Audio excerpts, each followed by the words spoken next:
Sophia appeared from the hallway, her hair pulled back and her tone bright. Going through the pictures already?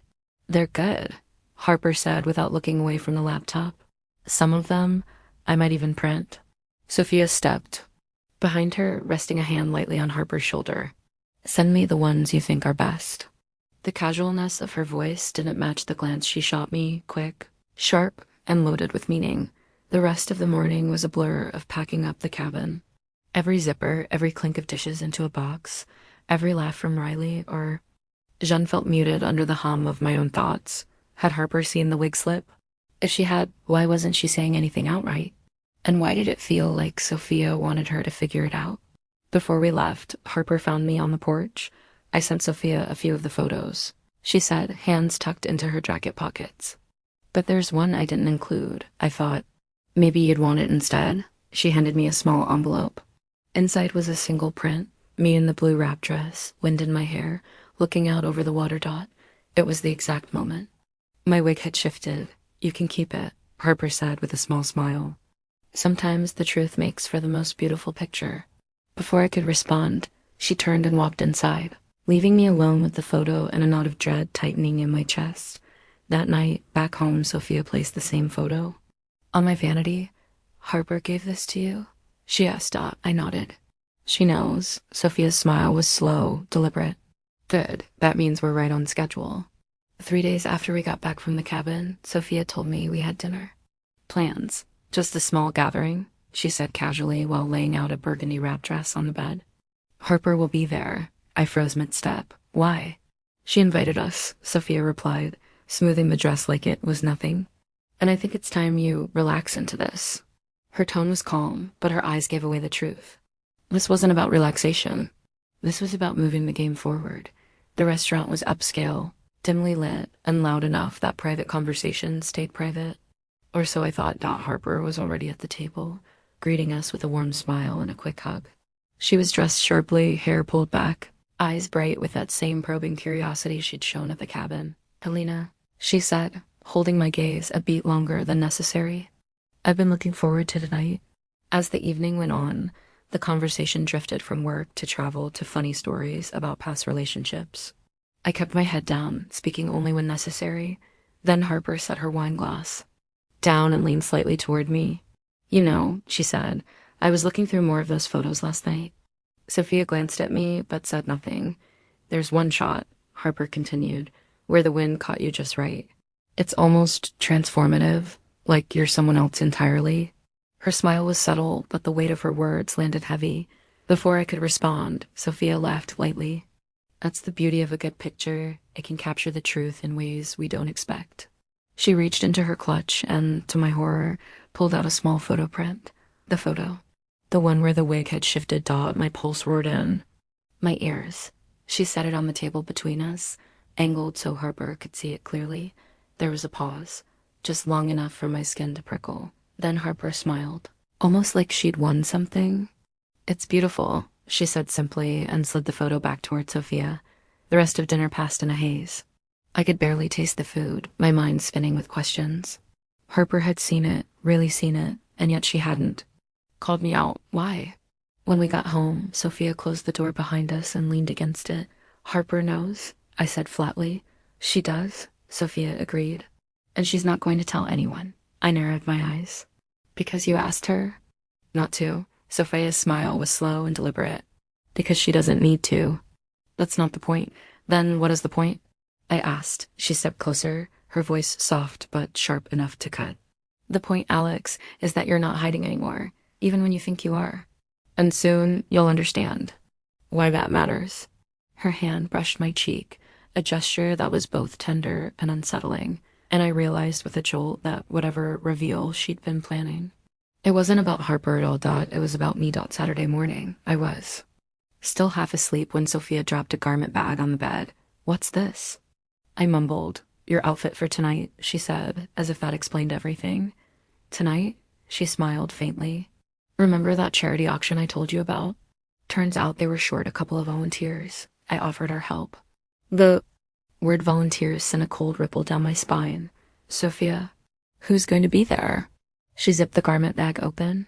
Inside hung a sleek, floor-length emerald dress with a slit up the side and a neckline that was one wrong move away from scandalous.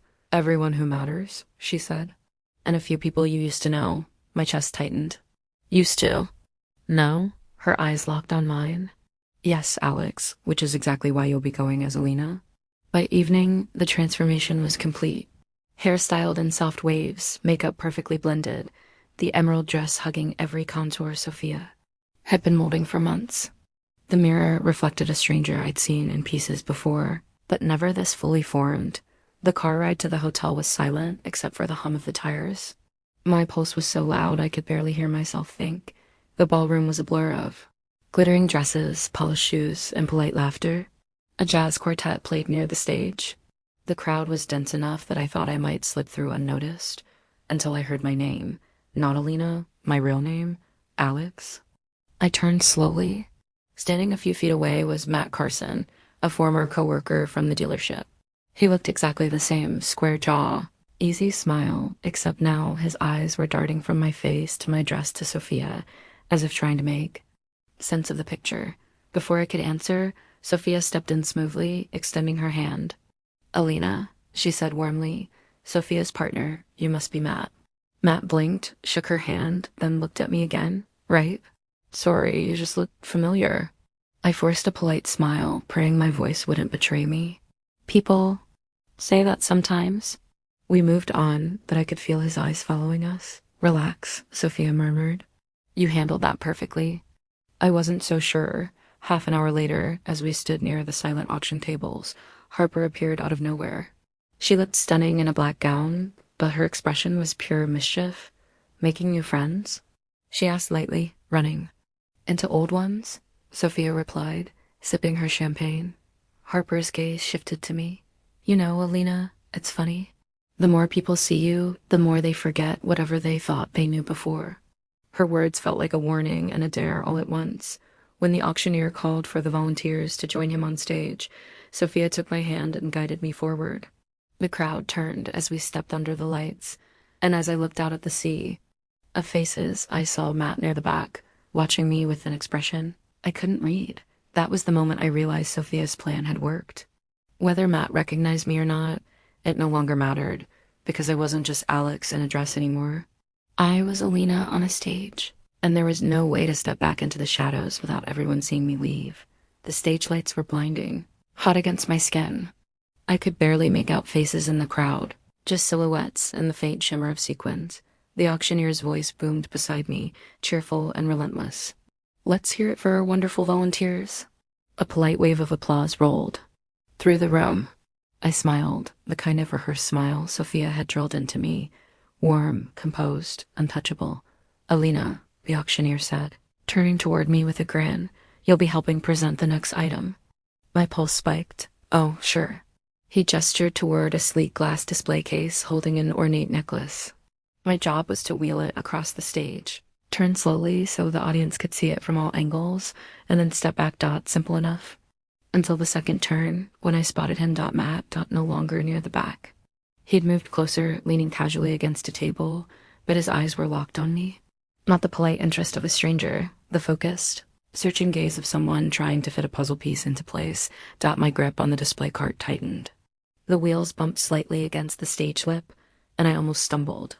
The movement was small, but I felt every eye in the room shift toward me. "Easy." Sophia's voice murmured from the wings, just loud enough for me to hear. I steadied myself and finished the turn, forcing my shoulders to relax. The crowd's attention drifted back to the auctioneer, but Matt was still watching.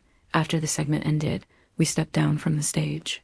I barely had time to catch my breath before Matt appeared in front of me. "Alina, right?" he asked, his tone polite but edged. "Yes," I said, keeping my voice light. He studied me for a beat.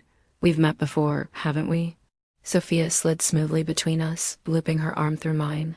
"We should check the silent auction results before they close," she said brightly. "Come on." I let her guide me away, but my stomach was in knots. Near the auction tables. Harper appeared like she'd been waiting for us. "Well," she said, eyes glinting, "you certainly have their attention." Sophia smiled. "Exactly as planned." "Planned? For who?" I asked before I could stop myself. They both looked at me, Harper amused, Sophia calm, and for a moment I felt like I was the only one in the room who didn't know the rules of the game. As the evening wound down, guests began to leave, but Matt stayed. I caught him in the corner of my vision more than once, lingering near the coat check, chatting with others, always glancing my way, and just as Sophia and I stepped toward the exit, his voice cut through the hum of the lobby. Alex. Everything went still. The sound of it, Alex, was sharper than the clink of glassware, louder than the soft jazz spilling from the speakers. It cut through the lobby like a blade. A split second, I didn't move. My hand stayed on the strap of my clutch, my eyes fixed on the glass doors ahead. The world felt slowed, stretched, each second long enough to hold 1,000 thoughts. Then I felt it. Every subtle shift of the room. People turning, pausing mid-conversation. Not everyone, but enough. Sophia's grip on my arm tightened, her nails just brushing through the satin of my sleeve. Smile, she whispered, not turning her head. I turned.